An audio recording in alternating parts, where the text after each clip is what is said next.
Iran ইসরায়েলের যুদ্ধের পরিপ্রেক্ষিতে সাধারণ মুসলিম হিসাবে আমাদের করণীয় কি?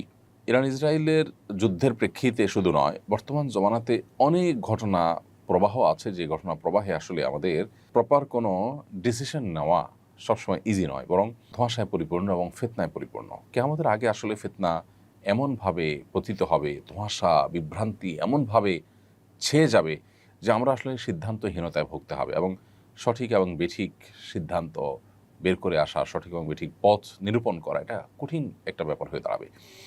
ইরান ইসরায়েল যুদ্ধের ক্ষেত্রে ব্যাপারটা অত জটিল না হলেও একেবারে সহজও নয়। একদিকে আমরা জানি যে ইরান, তারা আমাদের কেবলাকে কেবলা মানে, আমাদের রসুলকে রসুল মানে ইরানের শিয়ারা। অপরদিকে আমরা এও জানি যে শিয়াদের একটা গ্রুপ, তারা ইসলাম থেকে খারিজ হওয়ার মতো বিশ্বাস লালন করে। যদিও শিয়াদের মধ্যে আর অনেক গ্রুপ আছে, যারা অনেকেই আছেন যে ইসলাম থেকে খারিজ হওয়ার মতো বিশ্বাস লালন না করলেও ভয়াবহ বিদায়াতে তারা লিপ্ত এবং সুস্পষ্ট বিভ্রান্তি এবং গোমরাহিতে তারা আছে। এ ব্যাপারে সারা বিশ্বের আহলে সুন্নাহ ওলামা ইকরামের কারোরই কোনো দ্বিমত নেই। চার মাযহাবের সমস্ত ওলামা ইকরাম এবং আপনার সমস্ত আইম্মা হাদিস মুহাদ্দিসিন সবাই প্রায় একমত। এটা একটা বাস্তবতা। আরেকটা বাস্তবতা হলো যে আমরা জানি সিরিয়া সহ, ইরাক সহ মধ্যপ্রাচ্যের অনেকগুলো দেশে এই শিয়া প্রধান দেশটি ইরান বিভিন্ন সময় হামলা চালিয়েছে, এবং বিশেষ করে অতি সম্প্রতি সিরিয়াতে হাজার হাজার বরং লাখো আহলে সুন্নাহর আলেমদেরকে হত্যা করেছে, মসজিদগুলোকে ভেঙেছে, দখল করেছে, এবং সেখানে আপনার শিরকের রামরাজত্ব কায়েম করেছে। বিশেষ করে বাশার আল আসাদ, যে কসাই হিসাবে পরিচিত, লক্ষ লক্ষ মানুষের জীবনহানি করেছে, যে সে নিজে ইরানের অনুগত এবং ইরানের সহযোগিতা নিয়ে সে তার এই জুলুমগুলো চালিয়েছে। তো এটা একটা বাস্তবতা।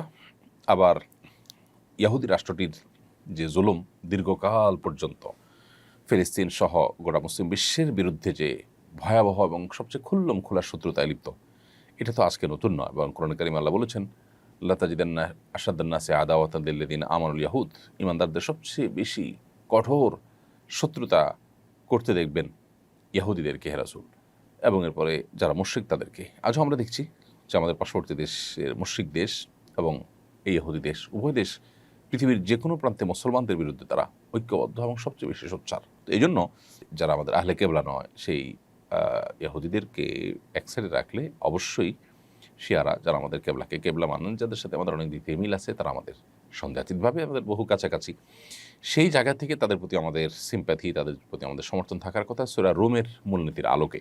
এর পাশাপাশি তারা এই চলমান যে আগ্রাসন, সে আগ্রাসনের মধ্যে তারা মাজলুমের ভূমিকা আছে। সেই জায়গা থেকে আমরা মাজলুমের পক্ষাবলম্বন করাটা, এটা হলো আমাদের জন্য সবসময় কর্তব্য। আমরা কোনো অবস্থাতে জালেমের সহযোগী বা জালেমের সমর্থন, এটা আমরা কোনো অবস্থাতে করতে পারি না। সেই সাথে আল্লাহ তাআলার কাছে আমাদের একটা কমন দোয়া থাকা দরকার, আল্লাহ চলমান সমস্ত ঘটনা প্রবাহের শেষ পরিণতি যেন ইসলাম এবং মুসলমানদের জন্য কল্যাণ বয়ে আনে। সে দোয়াটা আমরা মনে প্রাণে আল্লাহ তাআলার কাছে বেশি বেশি নিবেদন করব, এবং সকল প্রকার জুলুমের অবসান, জালেমের পতনকে আমরা আল্লাহ তাআলার কাছে কামনা করব কায়মন বাক্যে।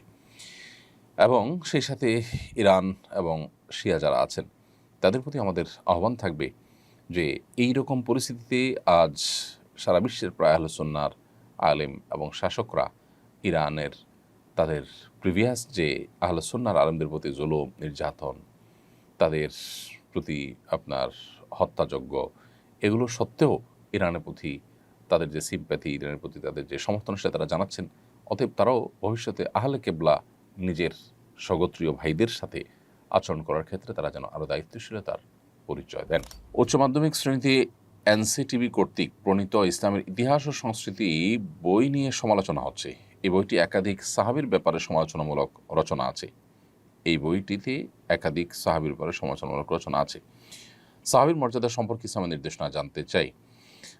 সাহাবা ইকরামের নির্দেশনা ইসলামের আলোকে সুপ্রতিষ্ঠিত, সুপ্রমাণিত, এবং তাদের যে মর্যাদা, সেটা রক্ষা করা একজন মুসলমানের কর্তব্য।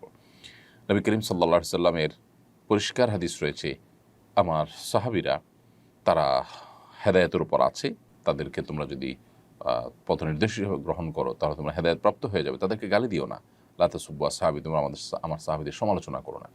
অতএব সাহাবীদের কোনো যদি ত্রুটি থাকে, আমরা সেই ত্রুটির অনুসরণ করব না, আমরা বিশ্বাস রাখবো তারা ত্রুটির ঊর্ধ্বে নন। তবে আল্লাহ তাআলা তাদেরকে মাফ করে দিয়েছেন, তাদের প্রশংসা করেছেন, নবী সাল্লাল্লাহু আলাইহি ওয়াসাল্লাম তাদের প্রশংসা করেছেন এবং তাদের সমালোচনা করতে নিষেধ করেছেন। বিধায় তাদেরটা ভালোটা আমরা গ্রহণ করে চলবো, তাদের সমালোচনা জায়েজ নয়।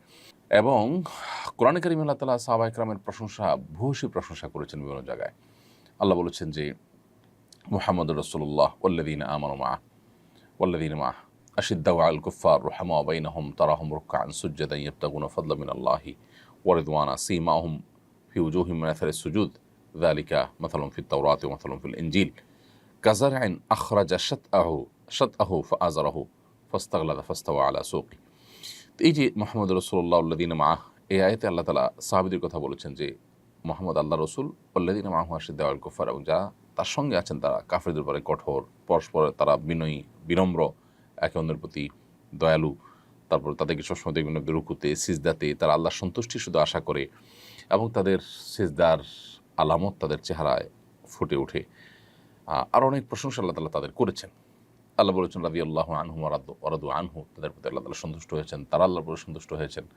নবী সাল্লাল্লাহু আলাইহি ওয়াসাল্লাম বলেছেন উহুদের বদর যুদ্ধে অংশগ্রহণকারী সাহাবীদের পরে মালুম আশাইতুম কদ গাফারাল্লাহু লাকুম, তোমরা যা ইচ্ছা করতে পারো আল্লাহ তাআলা তোমাদের ক্ষমা করে দিয়েছেন।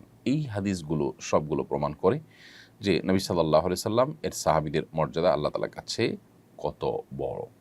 তো এই জন্য আমাদের কর্তব্য হবে আল্লাহ রাব্বুল আলামিনের এই নির্দেশনা এবং নবী সাল্লাল্লাহু আলাইহি ওয়াসাল্লাম হাদিসগুলোকে মাথায় রেখে সাহাবায়ে কেরামের সমালোচনার বাইরে থাকা। সাহাবায়ে কেরামের ব্যাপারে কোরআন এবং সুন্নাতে আরও ভুরি ভুরি হাদিস রয়েছে। আব্দুল্লাহ ইবনে মাসউদ রাদিয়াল্লাহু তাআলা আনহু বলেছেন, মান কানা মুস্তান্নান ফালইয়াস্তান্না বিমান ক্বাদ মাত, যে ব্যক্তি আদর্শ হিসেবে গ্রহণ করতে চায় কাউকে, সে যেন যারা মারা গেছেন, অর্থাৎ তাঁর সময় যারা মারা গেছেন তারা হচ্ছেন সাহাবী, তাদের যেন তাদের যেন আদর্শ অনুসরণ করে। উলাইকা আসহাবু মুহাম্মাদিন সাল্লাল্লাহু আলাইহি ওয়াসাল্লাম, তারা মুহাম্মদ সাল্লাল্লাহু আলাইহি ওয়াসাল্লামের সঙ্গীরা ছিলেন, সাহাবীরা ছিলেন। কানু খায়রু হাযিহিল উম্মাহ আবরুহা কুলুবান ওয়া আমাকুহা ইলমান ওয়া আকাল্লুহা তাকাল্লুফা, তারা এই উম্মতের সবচেয়ে শ্রেষ্ঠ মানুষ ছিলেন। তাদের অন্তর ছিল সবচেয়ে পবিত্র, সবচেয়ে এলেমের দিক থেকে তারা গভীর ছিলেন, জ্ঞানের দিক থেকে, এবং লৌকিকতার দিক থেকে সবচেয়ে কম ছিলেন তারা। তো এই যে হাদিসগুলো, এই হাদিসগুলোর আলোকে সাহাবায়ে কেরামের সমালোচনা কোনো ইসলামিক ইতিহাসের বইয়ে থাকতে পারে না, সংস্কৃতির বইয়ে থাকতে পারে না। মূলত এনসিটিভি দীর্ঘদিন পর্যন্ত সেখানে বই পুস্তক রচনার জন্য, বিশেষ করে আপনার আমাদের নিচের দিকের বাচ্চাদের বই পুস্তক রচনার ক্ষেত্রে এমন কিছু লোককে সেখানে প্রশ্রয় দিয়ে রেখেছে এবং এমন কিছু লোক এনসিটিভির উপরে আপনার নিজেদের প্রভাব বিস্তার করে রেখেছে যে যুগ যুগ ধরে তাদের বিরুদ্ধে, বছরকে বছর তাদের বিরুদ্ধে আলোচনা করেও কোনোভাবে তাদেরকে নড়ানো যায়নি। ইসলাম শিক্ষা এবং ইসলামের ইতিহাস বইয়ের লেখার ক্ষেত্রে এমন এমন লোক রাখা হয়েছে যাদের মধ্যে এমন লোক আছে যারা হাদিস অস্বীকার করে, হাদিসকে স্বীকারই করে না, যারা মুসলমানই না, এরকম লোককে রাখা হয়েছে। এবং যাদের ইসলাম শিক্ষার কোনো ব্যাকগ্রাউন্ডের মানুষ তারা না, এরকম আনাড়ি মানুষজনকেও রাখা হয়েছে দুর্ভাগ্যজনকভাবে। একটি দেশের যদি উচ্চ মাধ্যমিকের যে আপনার পাঠ্যক্রম, সেটা প্রণয়ন কমিটিতে যদি ধরনের লোক থাকে বা কর্তৃপক্ষ যেরকম দায়িত্বজ্ঞানহীন আচরণ করেন, তাহলে সেক্ষেত্রে সে দেশের আসলে ভবিষ্যৎ প্রজন্মের জন্য ভালো কিছু আশা করা কঠিন। এজন্য এনসিটিভিতে দীর্ঘদিন থেকে ঝেঁকে বসা ভূত দূর করাটা খুবই গুরুত্বপূর্ণ। আমি আশা করব যে যথাযথ কর্তৃপক্ষ সেটি খেয়াল করবেন। আস-সুন্নাহ ফাউন্ডেশন, উম্মার স্বার্থে সুন্নাহর সাথে।